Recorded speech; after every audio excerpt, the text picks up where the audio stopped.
तर आपण भोईसरमधील एक गुन्हा दाखल केला रिच टू मनीच्या डायरेक्टरवर. आपण काय म्हणणार आहात?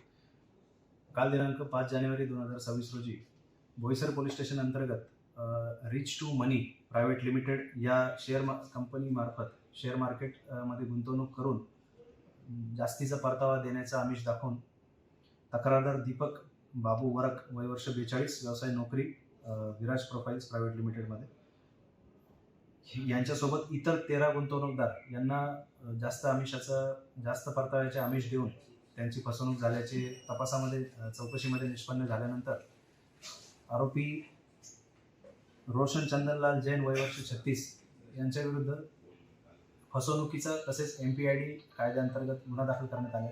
तसंच आरोपी याला काल दिनांक 5 जानेवारी 2026 रोजी 21:48 वाजता त्यांना अटक करण्यात आलेली आणि पुढील तपास हा आर्थिक गुन्हे शाखेचे API आत्ने ह्या करत आहेत. पालघर पोलिसांकडून सर्व नागरिकांना आवाहन करण्यात येते की असे कुठले जास्त परताव्याचे जे आमिष दाखवणारे कुठले गुंतवणूकदार असतील किंवा असे गुंतवणूक करून घेऊन जास्तीचा परतावा देणारे कोणी असेल तर त्वरित जवळील पोलीस स्टेशनला संपर्क साधावा व अशी कोणाची फसवणूक झाली असेल तर आपणही त्वरित जवळील पोलीस स्टेशनला आपली तक्रार नोंदवावी. आम्ही त्वरित त्यावर कारवाई करून दोषींवर योग्य ती कारवाई करू.